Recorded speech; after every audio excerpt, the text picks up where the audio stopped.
Bonjour tout le monde. Alors aujourd'hui, moi, je vais vous parler d'un style de lecture que mon frère m'a fait découvrir lors de la pandémie, le début de la pandémie l'année passée, alors que j'avais absolument rien à faire, comme la plupart d'entre vous aussi, j'imagine.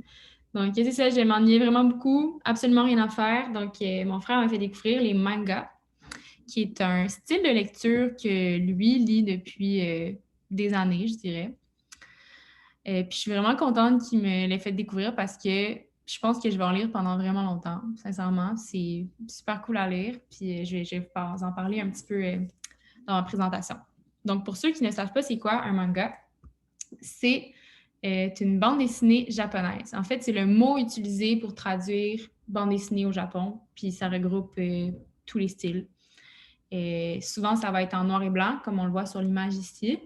Puis, une de ses particularités intéressantes, c'est que ça se lit de droite à gauche au lieu de gauche à droite parce que c'est écrit, dessiné par des Japonais qui lisent et écrivent de droite à gauche. Donc, une fois traduit en français ou en anglais, euh, ben, on ne va pas changer les cases de place. Dans le fond, on va lire de la même façon qu'ils l'ont écrit.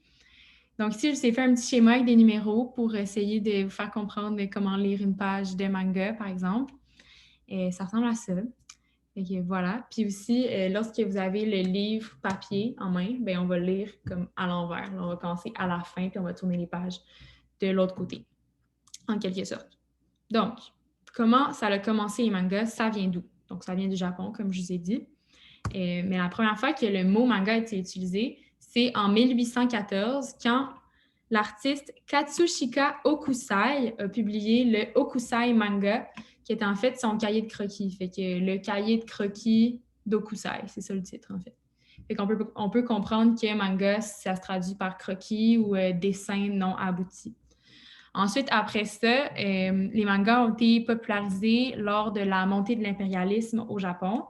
Les mangas étaient utilisés pour diffuser la propagande dans ces années-là. Si on saute à beaucoup plus tard, après la fin de la Seconde Guerre mondiale, en 1945, lors de l'occupation des États-Unis dans le pays, il y a certains soldats américains qui avaient ramené de la maison des bandes dessinées ou des comics qui étaient vraiment populaires dans ce temps-là. Puis c'est ça, ils ont ramené des bandes dessinées comme Batman, Superman, Blondie, ces affaires-là. Là. Puis ça l'a vraiment aidé à, voyons, à influencer les Japonais à ce moment-là. Puis ça les a aidés à créer les mangas qu'on connaît aujourd'hui avec les petites cases comme les comics. Puis ça l'a permis à l'artiste Tezuka Osamu, qui est lui un peu l'équivalent de Walt Disney en Amérique, le dieu des mangas, et certains l'appellent ainsi. Et donc ça lui a permis de créer Astro Boy, qui est un personnage hyper influent et connu au Japon, qui est un petit peu la première BD moderne de l'histoire du manga. Ensuite, à partir d'Astro Boy, plusieurs styles qui se sont développés, plusieurs séries de mangas qui se sont créées. Puis ici, je vous ai mis une image de l'univers des mangas qui regroupe un petit peu les plus populaires. Peut-être que certains d'entre vous vont en reconnaître. Il y a Death Note, Dragon Ball, One Piece, quelques j'oublie, Naruto, Pokémon, qui eux sont un petit peu les plus populaires. Fait que voilà, ça c'était une courte histoire des mangas. Puis là, je vais vous parler un petit peu des raisons pour lesquelles j'aime lire les mangas. Donc, premièrement, l'art. Traditionnellement, les mangas sont dessinés à la main par des mangaka. Ça, c'est le nom utilisé pour les personnes qui créent les mangas. Fait que c'est des mangaka. Donc, ils sont dessinés à la main. Puis, je trouve que souvent, il y a beaucoup, beaucoup de détails. Puis, ça m'aide vraiment à me sentir dans l'histoire, à mieux comprendre l'histoire, à mieux comprendre aussi la façon dont le mangaka voulait que nous, on voit l'histoire. Euh, Fait que voilà, j'aime beaucoup, beaucoup l'art. Puis il y a certaines images comme les deux que j'ai mis là que je trouve vraiment impressionnantes puis que je pourrais regarder pendant vraiment longtemps. Ça, c'est une des raisons, l'art. Ensuite, les histoires sont captivantes. Donc, comme je l'ai dit, il y a tout un univers qui s'est créé de manga avec plusieurs thèmes comme l'amour, l'action, l'histoire, science-fiction, aventure, tout ce que vous voulez. Il y en a pour tout le monde. Puis il y a plusieurs de ces histoires-là qui vont durer vraiment longtemps. Par exemple, plusieurs chapitres pendant des années.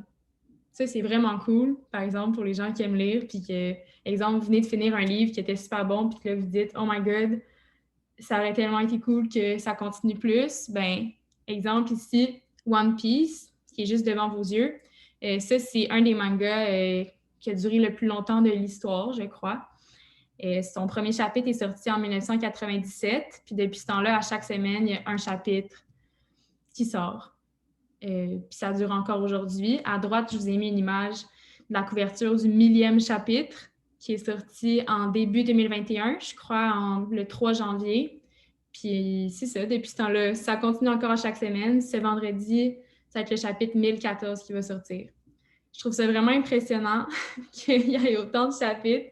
Puis je suis contente que mes mangas préférés durent aussi longtemps. Ça, c'est une autre des raisons.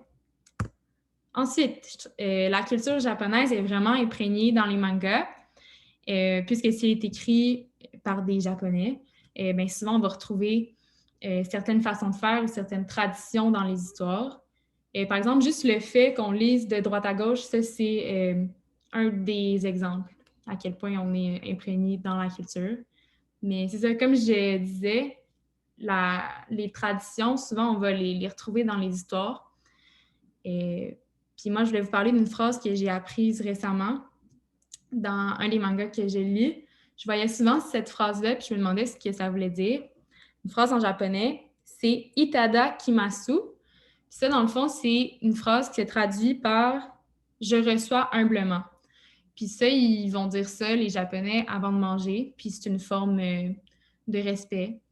Et voilà, je trouve ça intéressant d'avoir appris ça dans un manga, que son but premier, c'était pas de nous apprendre sur la culture nécessairement, c'était pas du tout en lien, mais j'ai pu apprendre quelque chose sur le Japon. Ensuite, c'est gratuit, yay! C'est une forme de lecture qui va se trouver beaucoup sur Internet. Si vous avez accès à Internet, bien, vous avez accès à pas mal tous les mangas du monde. Ici, j'ai mis quelques sites où est-ce qu'il y a des mangas en ligne.